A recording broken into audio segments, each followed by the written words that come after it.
Top quality और consistent performance के लिए सिर्फ सिल्वर पंप नाम याद रखना। ಯಾವ ರೀತಿ ದೇಶವನ್ನು ಮುನ್ನಡೆಸ್ತಾ ಇದೆ ಅನ್ನೋದಕ್ಕೆ, ಭಾರತದಲ್ಲಿ ಯಾವ ರೀತಿ ಅಭಿವೃದ್ಧಿ ಆಗ್ತದೆ ಎಲ್ಲವೂ ಕೂಡ ನಮಗೆ ಗೊತ್ತಿರತಕ್ಕಂಥ ವಿಚಾರದ ಬಗ್ಗೆ ಹೆಚ್ಚು ಚರ್ಚೆ ಮಾಡೋದಕ್ಕೆ ಹೋಗೋದಿಲ್ಲ. ಆದ್ರೆ ಇವತ್ತು ಭಾರತೀಯ ಜನತಾ ಪಾರ್ಟಿಯ ಸಂಸ್ಥಾಪನಾ ದಿನ, ನಮ್ಮೆಲ್ಲರ ಜವಾಬ್ದಾರಿ ಹೊತ್ತು ಹೆಚ್ಚಿದೆ.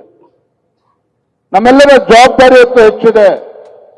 ಅನೇಕ ಹಿರಿಯರ ಪರಿಶ್ರಮ, ಅವರ ಒಂದು ನಡೆದುಕೊಂಡು ಬಂದಂತ ದಾರಿ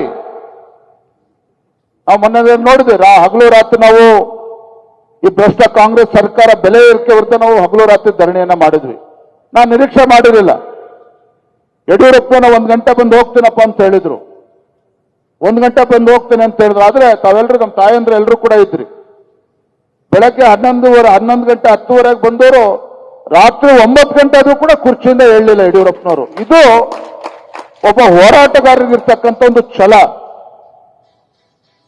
ಇದು ಇವತ್ತು ನಮ್ಮ ಕಾರ್ಯಕರ್ತರಲ್ಲಿ ಆ ಛಲವನ್ನ ಮೈಗೂಡಿಸ್ತಕ್ಕಂಥ ಕೆಲಸ ಇವತ್ತು ನಾವು ಸೇರಿ ಎಲ್ಲರೂ ಕೂಡ ಮಾಡಬೇಕಾಗಿದೆ. ಸದಾನಂದ ಗೌಡರು ಒಳ್ಳೆ ಮಾತುಗಳನ್ನು ಹೇಳಿದ್ದಾರೆ. ನಾವೆಲ್ಲ ಕಾರ್ಯಕರ್ತರು, ನಾವೆಲ್ಲರೂ ಕೂಡ ಒಗ್ಗಟ್ಟಾಗಿ ಹೋಗ್ಬೇಕು. ಕಾರ್ಯಕರ್ತರು ಒಗ್ಗಟ್ಟಾಗಿದ್ದಾರೆ, ನಾಯಕರುಗಳು ಒಗ್ಗಟ್ಟಾಗಿ ಹೋಗ್ಬೇಕು ಅನ್ನೋ ಮಾತನ್ನ ನೇರವಾಗಿ ಹೇಳಿದ್ದಾರೆ ಮಾಧ್ಯಮದ ಸ್ನೇಹಿತರ ಮೂಲಕ. ನಾನೊಂದು ಮಾತನ್ನ ಹೇಳ್ತೇನೆ. ಇವತ್ತು ರಾಜ್ಯದಲ್ಲಿ ಲಕ್ಷಾಂತರ ಕಾರ್ಯಕರ್ತರಿದ್ದಾರೆ. ಅವ್ರು ಯಾರು ಸಹ ನಾನು MLA ಆಗಬೇಕು, ನಾನು MP ಆಗಬೇಕು, ನಾನು MLC ಆಗಬೇಕು, ಕಾರ್ಪೊರೇಟರ್ ಆಗಬೇಕು, ಅದೆಲ್ಲ ಗುರಿ. ಪಕ್ಷ ಯಾರನ್ನೇ ಅಭ್ಯರ್ಥಿ ಮಾಡಲಿ, ಯಾವುದೇ ಚುನಾವಣೆ ಇರಲಿ, ನನ್ನ ಪಕ್ಷ ಗೆಲ್ಲಬೇಕು, ಭಾರತೀಯ ಜನತಾ ಪಾರ್ಟಿ ಅಭ್ಯರ್ಥಿ ಗೆಲ್ಲಬೇಕು, ಆ ಸಂಕಲ್ಪದೊಂದಿಗೆ ತನು ಮನ ಧನ ಎಲ್ಲವನ್ನು ಕೂಡ ಅರ್ಪಿಸಿ ಇವತ್ತು ಪಕ್ಷ ಸಂಘಟನೆಯಲ್ಲಿ ನಿರತನಾಗಿದ್ದಾನೆ. ಅವರಿಗೆ ಅವಮಾನ ಮಾಡ್ತಕ್ಕಂಥ ಕೆಲಸ ನಾವು ಯಾರು ಕೂಡ ಮಾಡಬಾರದು. ನನ್ನನ್ನು ಸೇರಿ ಪಕ್ಷದ ಯಾವುದೇ ಮುಖಂಡ ಹಿರಿಯರು ನನ್ನನ್ನು ಸೇರಿ ಹೇಳ್ತಾ ಇದ್ದೇನೆ, ಆ ಪಕ್ಷದ ಕಾರ್ಯಕರ್ತನಿಗೆ ಅಪಮಾನ ಮಾಡ್ತಕ್ಕಂಥ ಕೆಲಸ ಆಗಬಾರದು. ಇದು ನಮ್ಮೆಲ್ಲ ಹಿರಿಯರ ಅಪೇಕ್ಷೆ ಇರ್ತಕ್ಕಂಥದ್ದು. ತುಂಬಾ ಸಂತೋಷ ಆಗಿದೆ. ಒಂದೇ ಮಾತಲ್ಲಿ ನನ್ನ ಮಾತನ್ನು ಮುಗಿಸ್ತೇನೆ. ನಾನು ಹಲವಾರು ವೇದಿಕೆಗಳಲ್ಲಿ ಮಾತನ್ನು ಹೇಳಿದ್ದೇನೆ.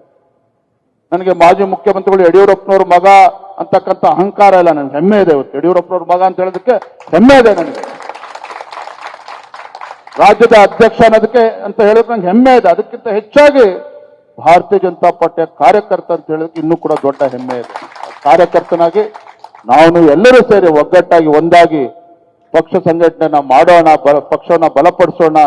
ಮುಂದಿನ ದಿನಗಳಲ್ಲಿ ಭಾರತೀಯ ಜನತಾ ಪಾರ್ಟಿಯನ್ನ ಸ್ಪಷ್ಟ ಬಹುಮತದೊಂದಿಗೆ ರಾಜ್ಯದಲ್ಲಿ ಅಧಿಕಾರಕ್ಕೆ ತರೋಣ ಅನ್ನೋ ಮಾತನ್ನು ಹೇಳ್ತಾ, ಎಲ್ಲ ಸಮಾಜ, ಎಲ್ಲ ಶೋಷಿತ ಪೀಡಿತ ಸಮುದಾಯಗಳನ್ನ, ಎಲ್ಲ ಹಿಂದುಳಿದ ಸಮುದಾಯಗಳನ್ನ, ಎಲ್ಲ ಸಮಾಜ, ಎಲ್ಲ ವರ್ಗ, ಎಲ್ಲ ಧರ್ಮೀಯರನ್ನು ಕೂಡ ಒಗ್ಗೂಡಿಸಿಕೊಂಡು ಪಕ್ಷ ಬಲಪಡಿಸ್ತಕ್ಕಂಥ ಕೆಲಸ ನಾವು ಸೇರಿ ಮಾಡೋಣ ಅಂತಕ್ಕಂಥ ಮಾತನ್ನು ಹೇಳ್ತಾ, ನಿಮ್ಮೆಲ್ಲರೂ ಕೂಡ ವೇದಿಕೆ ಮೇಲೆ ಇರ್ತಕ್ಕಂಥ ಹಿರಿಯರಿಗೆ, ವೇದಿಕೆ ಮುಂಭಾಗದಲ್ಲಿರ್ತಕ್ಕಂಥ ಎಲ್ಲ ನಮ್ಮ ತಾಯಂದರಿಗೆ, ಪಕ್ಷದ ಹಿರಿಯ ಮುಖಂಡರಿಗೆ, ಪತ್ರಿಕಾ ಹಾಗೂ ಮಾಧ್ಯಮದ ಸ್ನೇಹಿತರು ಎಲ್ಲರೂ ಕೂಡ ವಂದಿಸಿ ನನ್ನ ಮಾತನ್ನು ಮುಗಿಸ್ತಾ ಇದ್ದೇನೆ.